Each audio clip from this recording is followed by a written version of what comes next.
He loudly and forcefully demanded that Philip Aridaeus be crowned king immediately. The support for Aridaeus among the foot soldiers was massive. They weren't just debating. They were threatening to act on their own. A few other ideas were floated. The Admiral Nearchus suggested Heracles Alexander's illegitimate son with a Persian noblewoman named Barsini, but being illegitimate and still just a boy, his claim gained almost no support. It was Ptolemy who offered the most chillingly prophetic suggestion.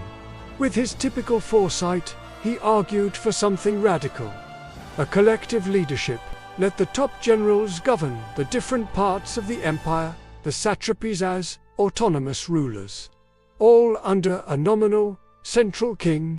He was essentially proposing they carve up the empire. It was the first open admission that Alexander's dream of a unified world might already be dead. The situation quickly spiraled out of control. Meleager and the infantry had enough of the talking. They stormed out of the council, found Philip Aridaeus, and proclaimed him King Philip III. They took up arms, ready to defend their choice. For a few terrifying days, the Macedonian army in Babylon stood on the brink of civil war. On one side, you had Perdiccas and the cavalry, who controlled Alexander's body and the royal palace. On the other, Meleager and the infantry, who had the new king.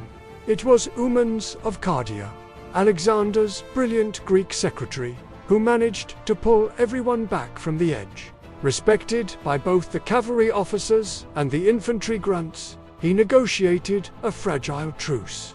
This agreement became known as the Settlement of Babylon. It was a messy, desperate compromise. They agreed to have two kings, Philip III and Roxana's unborn child, should he be a son. Both would rule jointly.